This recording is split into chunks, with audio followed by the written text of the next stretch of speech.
Halo semuanya, Assalamualaikum warahmatullahi wabarakatuh. Perkenalkan, nama saya Misal Herdani Hermansyah dari kelas C11. Nomor pokok mahasiswa saya adalah 101213588. Di sini saya akan memenuhi tugas dan menyelesaikan tugas dari mata kuliah Pendidikan Agama Islam yang mana sekarang saya sedang UTS atau ulangan tengah semester.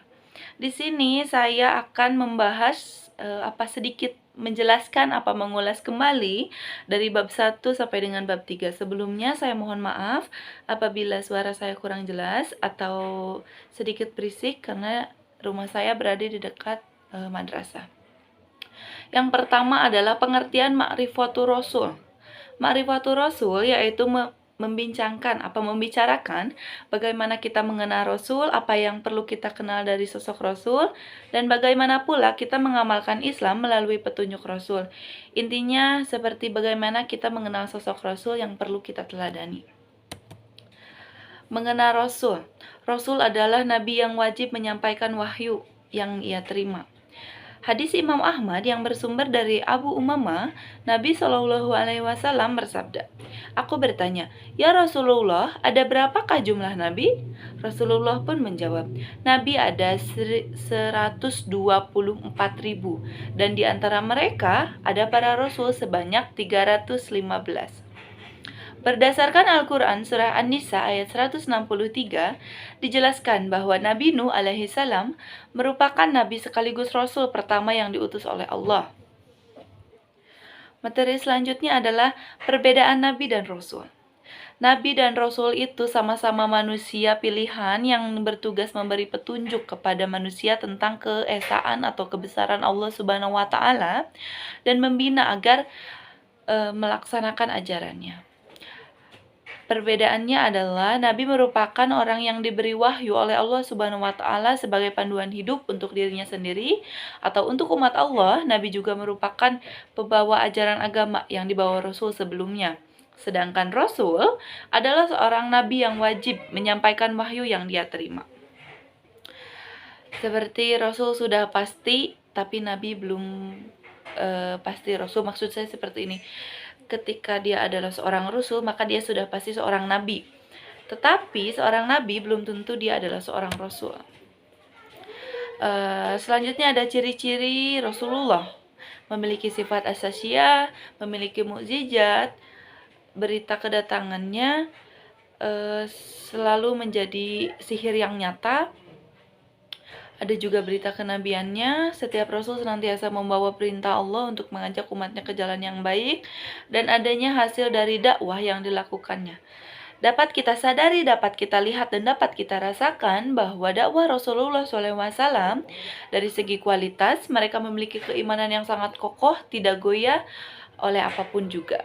Dari segi kuantitas juga, mereka jumlahnya itu cukup banyak, sangat banyak mungkin, dan tersebar di seluruh pelosok negeri, dan untuk sekarang ini tidak hanya di Arab, sudah ke seluruh dunia.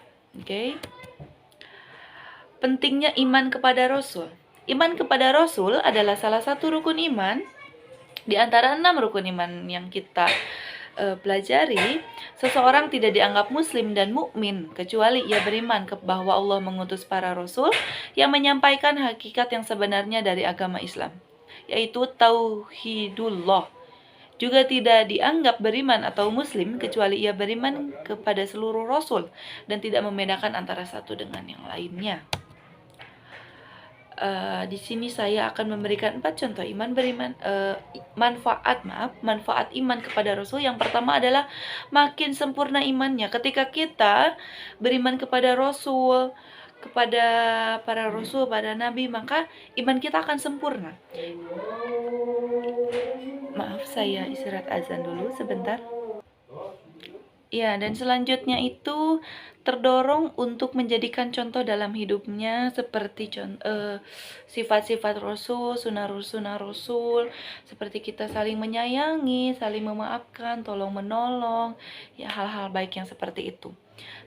Yang selanjutnya ada terdorong untuk melakukan perilaku sosial yang baik seperti tadi, menolong, menyayangi, memberi, fakir miskin, yatim piatu, janda tua, orang tua yang sudah tidak mampu untuk membiayai dirinya sendiri gitu ya, seperti kaum duafa. Memiliki teladan dalam hidupnya, seperti ada ini nih contoh teladan hidup saya gitu ya. Jadi orang itu punya satu subjek yang bisa dijadikan dia itu seperti teladan dalam hidupnya. Seperti ini. Saya harus berperilaku baik seperti Rasulullah. Nah, seperti itu ya contohnya. Di sini ada tugas dan sifat Rasul. Mentauhidkan Allah. Ini dalam berbagai aspek untuk mentauhidkan Allah Subhanahu wa taala, seperti memberitahu pada kita semua kebesaran Allah Subhanahu wa taala, kebenaran tentang adanya Allah Subhanahu wa taala, ketinggian kadarnya Allah Subhanahu wa taala, kekuasaannya, kemuliaannya, irahnya, irodahnya. Dan Rasul bertugas untuk menegaskan kepada kita kaum manusia gitu kan ya, harus percaya nih bahwa Allah itu memang ada gitu. Kita itu harus tauhid gitu. Tauhid kita itu harus kuat gitu kan ya. Selanjutnya ada memberi kabar baik atau basyir dan ancaman kepada umatnya. Ditujukan untuk mengajak manusia supaya memiliki moral yang baik, akhlak mulia dan hidup beradab. Ya, kurang lebih seperti yang tadi. Selanjutnya ada menerjemahkan pesan-pesan Allah. Seperti yang kita tahu, pesan-pesan Allah diturunkan dalam bentuk dirumuskan atau aturan-aturan kehidupan manusia untuk dijadikan pedoman hidup. Menjelaskan cara-cara kepada manusia untuk memuliakan dan membesarkan Allah. Rasul memberitahu kita bagaimana cara kita membesarkan Allah, memuliakan Allah gitu, dengan bentuk beribadah, kita berbuat baik, menjauhi perbuatan yang buruk gitu kan. Seperti kita mengerti ini ada pahala, ini ada dosa gitu kan ya. Selanjutnya ada menyeru pada umat untuk beriman kepada Allah tanpa pengkutusan terhadap para rasul. Mengajarkan seluruh umat agar senantiasa mempelajari kitab suci yang diturunkan kepada Rasul dan pedoman hidupnya. Seperti yang kita tahu, kitab suci yang kita pelajari ini adalah Al-Quran, dan kita harus menjaga, merawat, belajar, mengamalkan juga. Kesimpulan dari bab 1 ini adalah kita harus mengenal, mengetahui Rasul Allah itu karena sebagian dari rukun iman, di mana keislaman itu ditentukan dari keimanan kita itu sendiri. Sangat penting untuk kita memiliki iman, salah satunya iman kepada Rasul agar lebih sempurna imannya dan memiliki pedoman hidup. Kita lanjut ke bab 2. Ya, dan bab selanjutnya atau bab 2 adalah hajatul insan illa Rasul atau kebutuhan manusia kepada Rasul. Seorang Rasul adalah sosok manusia yang dipilih Allah untuk menjadi teladan hidup bagi manusia. Hadirnya Rasul tidak hanya membawa manusia pada fitrah sejatinya agar tidak salah arah, juga menjadi bukti nyata bahwa setiap manusia pasti mengulangi apa yang pernah dicapai oleh Rasulullah sebagai sesama manusia. Itu adalah rahasia mendasar agar setiap manusia dapat meneladani dalam berbagai perspektifnya. Keberadaan Rasul kemudian menjadi penting agar manusia dapat mengenal secara benar akan siapa Tuhan yang layak disembah, wujud Al-Khaliq, bagaimana cara menyembahnya, ibadah Al-Khaliq, dan bagaimana tata aturan kehidupan yang sebenarnya yang dianggap baik oleh Tuhan, Al-Haya Al-Mumazzamah. Sebentar ya. Okay. Selanjutnya ada insan atau fitrah. Di antara kelebihan manusia adalah fitrah, bagaimana agama yang dijadikannya kepada manusia sesuai dengan fitrahnya. Dalam Al-Quran, surah Ar-Rum ayat 30, yang berarti, maka hadapkanlah wajahmu dengan harus kepada agama Islam, sesuai fitrah Allah disebabkan Dia telah menciptakan manusia menurut fitrah itu. Tidak ada perubahan pada ciptaan Allah, itulah agama yang harus, tetapi kebanyakan manusia tidak mengetahuinya. Oke, selanjutnya ada keberadaan Sang Pencipta atau keberadaan Allah Subhanahu wa taala. Kewujudan Sang Pencipta merupakan sesuatu yang tidak dapat diingkari oleh kita semua. Manusia pada dasarnya mengakui semua perkara ini. Mau itu yang beragama Muslim, non-Muslim seperti Buddha, Konghucu, lalu Kristen, Katolik, mereka mengakui bahwa memang kita itu adalah wujud dari ciptaan Sang Pencipta. Oke, dalam Al-Quran pun surah Al-Mu'minun ayat 83 sampai 90 telah dijelaskan ya mengenai penjelasan ini. Jika ingin lebih jelas nanti kita baca lagi khususnya. Materi selanjutnya ada mengabdi pada Sang Pencipta. Manusia secara umum mendapat arahan dari Allah Subhanahu wa taala untuk mengabdi kepadanya. Pengabdian kepada Allah Subhanahu wa taala adalah hasil dan akibat dari pengakuan kita kepada Allah Subhanahu wa taala sebagai Sang Pencipta atau Maha Pencipta kita. Mengakui Pencipta berarti mengakui apa yang disampaikannya, menerima arahannya, menjalankan undang-undangnya dan sebagainya. Usaha ini adalah bagian dari bentuk pengabdian kita kepada Allah Subhanahu wa taala. Keterbatasan akal manusia menyebabkan kesalahan dalam menggambarkan Sang Pencipta. Contohnya seperti ini ya, zaman sekarang itu banyak yang saya percaya Tuhan, tapi saya mau lihat wujudnya seperti apa. Buktinya apa? Bahwa Tuhan itu ada. Saya itu suka agak kesal. Kenapa mereka nggak ngaca aja saya itu ciptaan Tuhan gitu? Kenapa nggak seperti itu? Kenapa harus ada muncul banyak pertanyaan yang tidak masuk di akal? Mungkin karena minimnya ilmu ya, pengetahuan, maka mereka memiliki pertanyaan seperti itu. Ada yang menganggap bahwa Sang Pencipta itu terbatas pada satu kemampuan.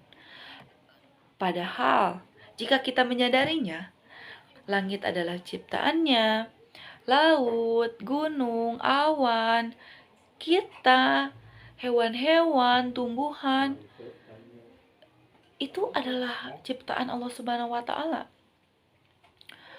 Oke, di sini ada beberapa dewi yang saya dapat dari beberapa buku. Yang pertama ada dewa, mungkin Dewa Brahma, dewa pencipta alam. Shiva, dewi perusak alam. Menyembah perusak lebih disukai daripada pencipta, sehingga patung Dewi Sipa yang lebih banyak disembah. Mereka tidak sadar bahwa Shiva dan Brahma itu adalah ciptaan Allah Subhanahu wa taala. Maka jangan lupa untuk kita mengerti bahwa yang menciptakan kita siapa, yang menciptakan para dewa itu siapa. Dalam Al-Quran Surah Al-Baqarah ayat 21 disebutkan bahwa wahai manusia, sembahlah Tuhanmu yang menciptakan kamu dan orang-orang yang sebelum kamu, seperti para rasul, para dewi-dewi yang mereka sembah. Maaf ya, ini sedikit berisik. Materi selanjutnya adalah hidup yang teratur. Fitrah manusia jugalah yang telah menjadikan manusia mengharapkan kehidupan yang teratur, membenci kesemrawutan. Pasti kita semua sangat membenci tersusunnya sesuatu hal, bukan? Petunjuk dari Allah adalah memandu manusia ke arah yang baik. Semua arahan dan bimbingan dari Allah Subhanahu wa taala adalah baik bagi manusia yang diciptakannya sesuai dengan fitrahnya. Jadi jangan seperti ini. Aduh ya Allah, ini tidak cocok untuk saya. Aduh ya Allah, sepertinya saya tidak ingin mendapatkan hal itu. Ya Allah, saya ini membutuhkan itu. Tidak. Semua yang telah ditakdirkan untuk kita adalah yang terbaik untuk kita. Jangan lupa jangan lupa bersyukur, jangan lupa beristighfar. Karena apa? Terkadang kita suka mengeluh tapi kita lupa bersyukur. Saya bersyukur saya telah lahir di keluarga yang lengkap, mereka tidak lengkap. Saya bersyukur saya masih bisa berbicara, mereka tidak bisa berbicara. Saya bersyukur saya bisa bersekolah, mereka tidak bisa bersekolah. Tapi kebanyakan manusia itu mengeluh tanpa bisa bersyukur.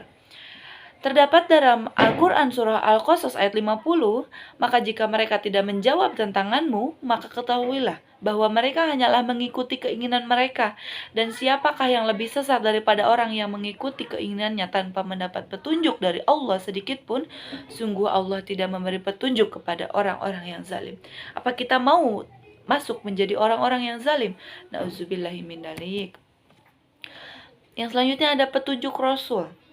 Kita hendak mengikuti perintah Allah Subhanahu wa taala, maka kita pun harus mengikuti perintah Rasul. Mengapa? Karena Rasul adalah utusan Allah Subhanahu wa taala. kita ingin mengasihi Allah, kita perlu juga mengasihi Rasul. Kaidah ini adalah kaidah yang Rabbani, dibawa oleh Islam. Karena itu syahadatain pun terdiri dari pengakuan kepada dua, yaitu Allah dan Rasulnya. Untuk mengatasi dan menyelesaikan berbagai kekacauan ini, Allah mengirim para rasul untuk memberikan petunjuk kepada umat manusia. Tercantum dalam Al-Quran surah Al-Imran ayat 31, katakanlah Muhammad, jika kamu mencintai Allah, ikutilah aku. Niscaya Allah mencintaimu dan mengampuni dosa-dosamu. Allah Maha Pengampun lagi Maha Penyayang. Maksud saya apa? Surah ini, ayat ini diturunkan untuk kita, para umatnya. Mengapa? Karena ketika kita mencintai Allah, kita pun harus mencintai Rasul kita. Kenapa? Karena ketika kita mencintai Allah Subhanahu wa Ta'ala dan Rasulullah Sallallahu Alaihi Wasallam, maka kita pun akan dicintai Allah dan Rasulullah Sallallahu Alaihi Wasallam. Maka kita akan diampuni dengan segala dosa-dosa kita yang banyak ini. Yang selanjutnya ada mengenal pencipta yang hak. Dengan petunjuk itu, manusia dikenal oleh para rasul tentang pencipta satu-satunya alam semesta ini, yaitu Allah Subhanahu wa Ta'ala. Rabb kalian adalah Allah, tidak ada ialah kecuali Dia Allah. Pencipta segala sesuatu adalah Allah, sembahlah Dia, Dia adalah pemelihara segala sesuatu. 5 poin ini harus kita simpan, mengerti, terapkan dalam kehidupan kita. Petunjuk Rasul digunakan untuk mengenal Allah. Mengenal Allah juga dapat dilakukan dengan cara memperhatikan dan memikirkan alam sebagai penciptaannya. Seperti ini contohnya. Kita pergi ke gunung. Masya Allah, subhanallah, gitu kan. Ini adalah ciptaan Allah Subhanahu wa Ta'ala. Tadabbur alam kita sekali-kali kan. Terdapat dalam Al-Quran surah Al-Ma'idah ayat 191 yang mana artinya yaitu orang-orang yang mengingat Allah sambil berdiri, duduk, atau dalam keadaan berbaring dan mereka memikirkan tentang ciptaan langit, bumi. Seraya berkata, ya Tuhan kami, tidaklah Engkau menciptakan semua sia-sia, Maha Suci Engkau, lindungilah kami dari azab neraka. Jangan lupa untuk kita untuk selalu mengingat Allah Subhanahu wa Ta'ala. Kenapa? Kita harus selalu berdoa mengingat Allah Subhanahu wa Ta'ala untuk kita supaya dijauhkan dari azab neraka, azab kubur, api neraka. Tidak ada yang ingin kita tersentuh dengan api neraka.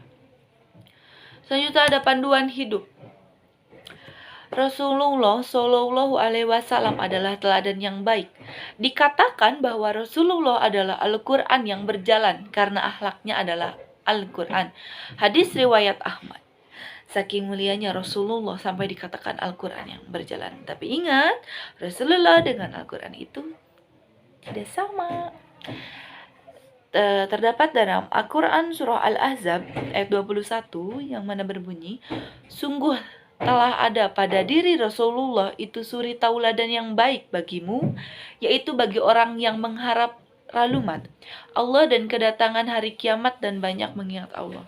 Kita itu menjalankan kehidupan sehari-hari, ingat akan adanya hari akhir. Kita selalu mengingat Allah agar kita selalu senantiasa dalam lindungannya. Yang selanjutnya ada beribadah yang benar. Dengan ma'rifatul khaliq atau mengenal sang pencipta dan minhajul hayah, pedoman hidup yang benar adalah manusia dapat melaksanakan al-ibadatus sahihah atau ibadah yang benar. Ibadah sahih ini adalah ibadah yang menyembah Allah dengan panduan mengikuti Rasul. Bagaimana penerima wahyu Allah diikuti berbagai keperluan kita untuk menjadikan sebagai model dan petunjuk dalam menjalankan ibadah yang benar. Terdapat dalam Al-Quran surah An-Anbiya ayat 25, dan kami tidak mengutus seorang Rasul pun sebelum engkau Muhammad, melainkan kami mewahyukan kepadanya bahwa tidak ada Tuhan yang berhak disembah selain aku, maka sembahlah aku. Itu dalam surah Al-Quran. Kesimpulan dari bab 2 ini adalah setiap manusia diciptakan oleh Allah Subhanahu wa Ta'ala dengan fitrah, di mana manusia itu bersih, suci, mempunyai kecenderungan yang baik dan arah positif, yaitu Islam. Fitrah manusia diantaranya adalah mengakui kewujudan Allah Subhanahu wa Ta'ala sebagai sang pencipta, keinginan untuk beribadah dan menghendaki kehidupan yang teratur. kita lanjut ke bab 3. Ya, dan materi yang selanjutnya atau materi yang terakhir adalah ta'rif Rasul. Pengertian dari ta'rif Rasul itu sendiri menurut bahasa Arab, Rasul yang berasal dari kata irsal yang artinya memberi arahan atau bimbingan. Jadi Rasul merupakan nabi yang diberikan wahyu oleh Allah Subhanahu wa taala. Rasul adalah seorang dengan jenis kelamin laki-laki yang mendapatkan wahyu dari Allah dan memiliki kewajiban untuk menyebarluaskan wahyu tersebut. Rasul adalah seorang yang menerima wahyu untuk syariat dan ia diperintahkan untuk menyampaikan itu dan mempraktekannya pada umat manusia. Pengenalan kepada Rasul juga adalah pengenalan kepada Allah dan Islam. Memahami Rasul secara komprehensif adalah cara yang tepat untuk mengenal Islam yang juga secara komprehensif. Rasul dikenal sebagai pribadi yang teladan dan unggul, dan lelaki terpilih di antara manusia yang sangat layak dijadikan model bagi setiap muslim. Sebagaimana firman Allah Subhanahu wa taala dalam surah Al-Maidah ayat 67 menyatakan bahwa Rasul adalah lelaki yang dipilih dan diutus Allah dengan risalah Islam kepada manusia. Ayat tersebut berbunyi seperti ini. Ya ayyuhar rasulu balligh ma unzila ilaika min rabbik wa illam taf'al fama balagta wa illam tagmal fama balagta risalata wa wallahu ya'simuka minan nas innallaha la yahdi ul qauma al kafirin. Kurang lebih berbunyi seperti itu.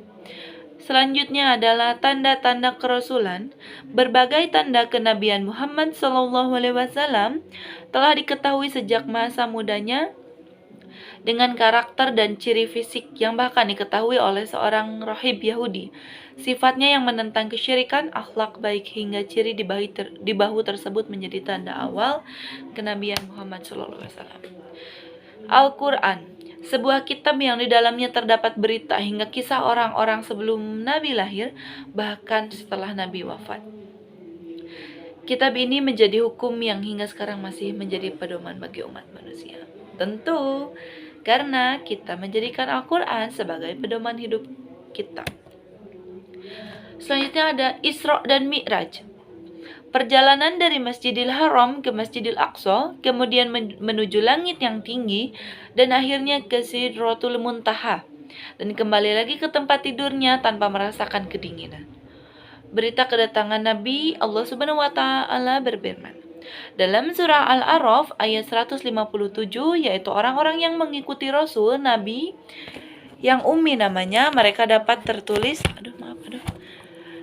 di dalam Taurat, Injil, dan juga selanjutnya ada perbuatan Nabi. Maksudnya perbuatan Nabi. Perbuatan Nabi ada 3 macam. Kita akan simak makna yang merupakan perbuatan yang berimplikasi syar'i kepada kita selaku umatnya. Yang pertama adalah perbuatan zibiliyah yang dilakukan beliau Allah Subhanahu wa taala Sallallahu alaihi wasallam dalam kapasitas sebagai manusia biasa seperti duduk, berdiri, makan, dan minum. Yang kedua adalah perbuatan khusus yang dilakukan oleh Nabi saja dan bukan kewajiban untuk umatnya. Misal, Nabi berpuasa terus-menerus, wajib sholat tahajud, boleh menikah dari 4 kali, dan lain-lainnya. Perbuatan Rasul selain kedua jenis di atas menjadi tasyri' yang berlaku bagi kita. Kita dituntut untuk mengikuti dan meneladaninya. Selanjutnya adalah sifat dasar Rasul. Akhlak seperti bak mutiara yang terletak di dasar laut. Akhlak merupakan blueprint tatanan sosial yang membawa keadilan dan kesejahteraan. Akhlak adalah sebuah dari hasil pelaksanaan iman dan Islam. Jika kita iman dan Islamnya sempurna, maka kesempurnaan akhlak akan diraih. Allah Subhanahu wa taala telah menggambarkan role model atau sosok figur publik yang dapat dijadikan teladan dalam kehidupan kita, yaitu Rasulullah Shallallahu alaihi wasallam. Selanjutnya adalah 4 sifat Rasul, yaitu sidik, amanah, tabligh, dan fatonah. Yang pertama itu adalah asyidik, yaitu Rasul selalu benar. Yang kedua, al-amanah, yaitu Rasul selalu dapat dipercaya. Yang ketiga itu at-tabligh, Rasul selalu menyampaikan wahyu. Dan yang keempat, al-fatonah, yaitu Rasul memiliki kecerdasan yang tinggi. Nabi Muhammad memiliki akhlak sifat yang sangat mulia. Oleh karena itu, hendaklah kita mempelajari sifat Rasul. Dan ini adalah terbukti nyata. Selanjutnya adalah mukjizat. Pengertian mukjizat sendiri adalah keadaan dan keyakinan yang menyalahi kebiasaan. Menurut pandangan Syekh Tahir, pengertian mukjizat adalah suatu hal yang di luar kebiasaan, pikiran manusia yang tidak dapat ditentang. Berdasarkan pengertian mukjizat yang sudah dipaparkan, dapat diambil sebuah pelajaran bahwa mukjizat tidak mungkin datang begitu saja, pasti ada suatu alasan mengapa kejadian di luar nalar manusia terjadi dan datang kepada seseorang. Adapun menurut Islam, mukjizat adalah pengertian mukjizat menurut Islam. Islam adalah agama yang mulai dengan adanya mukjizat dari Tuhan Allah Subhanahu wa taala. Pengertian mukjizat menurut Islam tak jauh berbeda dengan yang sudah dijelaskan, keadaan luar biasa yang tidak dijangkau oleh nalar. Ya, seperti tadi Rasul Isra dan Mi'raj. Jika dipikir dengan logika, tidak mungkin orang bisa pergi dalam waktu semalam yang cepat dan sampai ke langit yang paling tinggi, ke langit ketujuh, menembus para malaikat, tata surya, lalu kembali ke tempat tidurnya, tidak merasakan kedingin, bahkan hanya kedinginan pun tidak. Mukjizat itu akan diberikan kepada orang-orang istimewa seperti Rasulullah Sallallahu Alaihi Wasallam. Perbedaan mukjizat dan sihir, masih banyak nih orang-orang yang berpikir mukjizat itu adalah sebuah sihir. Berbeda loh guys. Syekh Tahrir menuturkan bahwa sihir dapat dipelajari lebih dahulu sehingga mampu disaingi, bahkan dilawan. Sihir itu berasal dari amarah yang penuh keburukan. Sifatnya selalu menghadirkan kerusakan. Membuat sihir sebetulnya sangat berlainan dengan mukjizat. Berdasarkan pengertiannya, mukjizat tersebut muncul semata dari Allah sehingga tidak ada satupun kekuatan yang mampu menandinginya. Seperti ini. Sihir itu sesuatu hal yang dapat kita pelajari, kita tandingi, kita kalahkan. Namun mukjizat bisa kita pelajari, tetapi kita tidak bisa menandinginya dan kita tidak bisa mengalahkannya karena itu langsung dari Allah Subhanahu wa taala. Macam-macam mukjizat. Yang pertama adalah mukjizat syahsyah.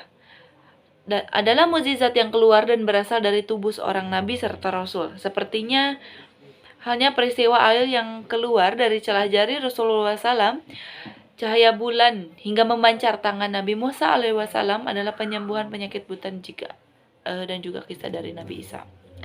Kedua ada mukjizat akliyah, merupakan mukjizat rasional ataupun masuk akal karena hanya ada satu mukjizat, yaitu kitab suci Al-Quran.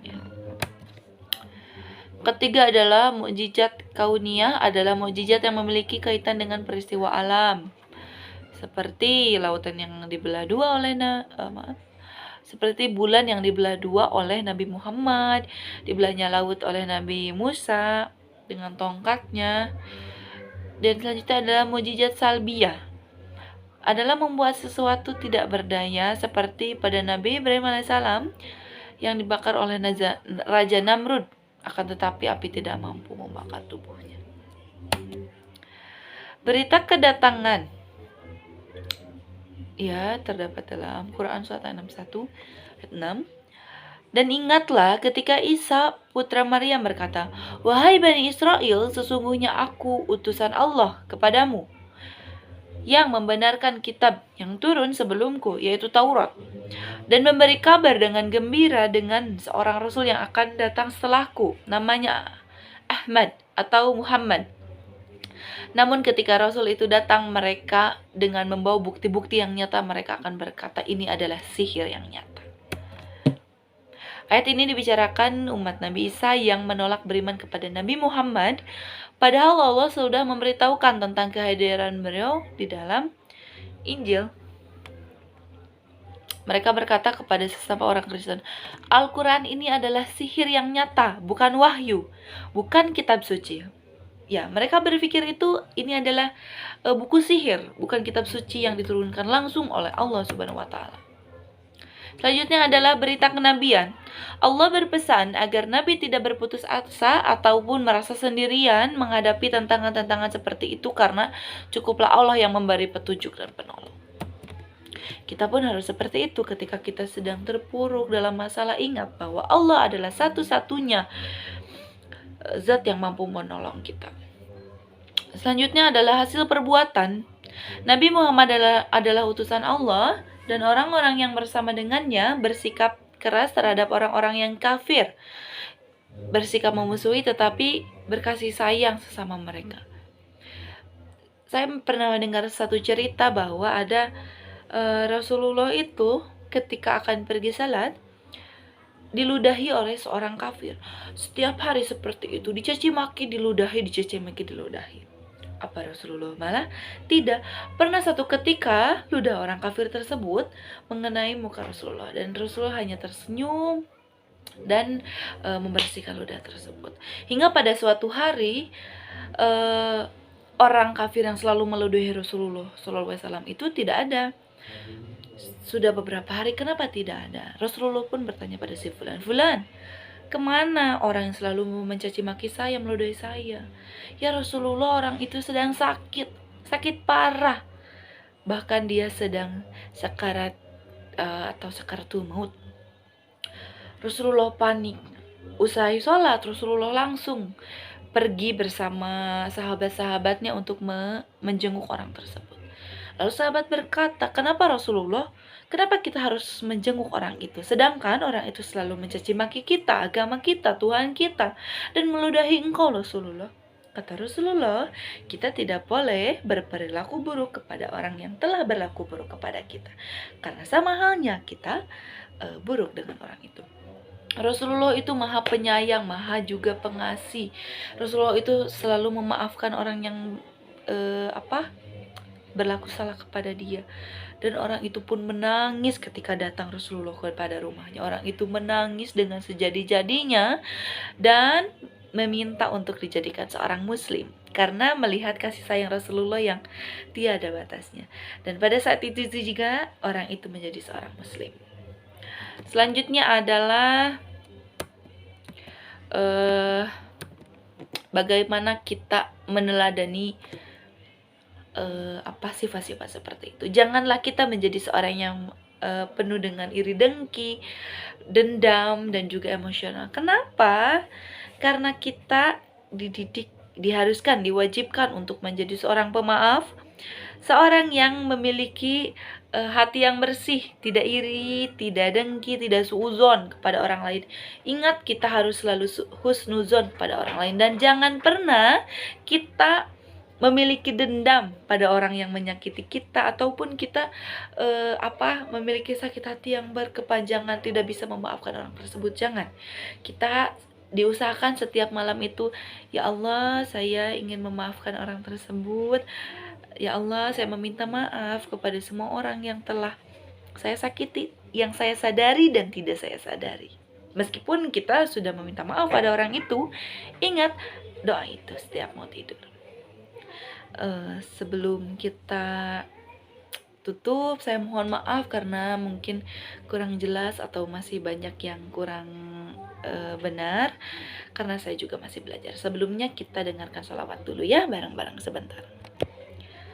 Sallallahu ala Muhammad, sallallahu alaihi wasallam, sallallahu ala Muhammad, sallallahu alaihi wasallam.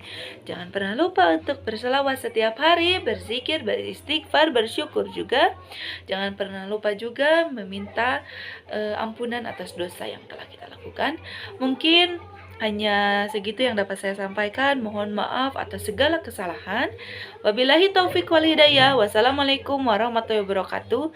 Selamat bertemu lagi teman-teman.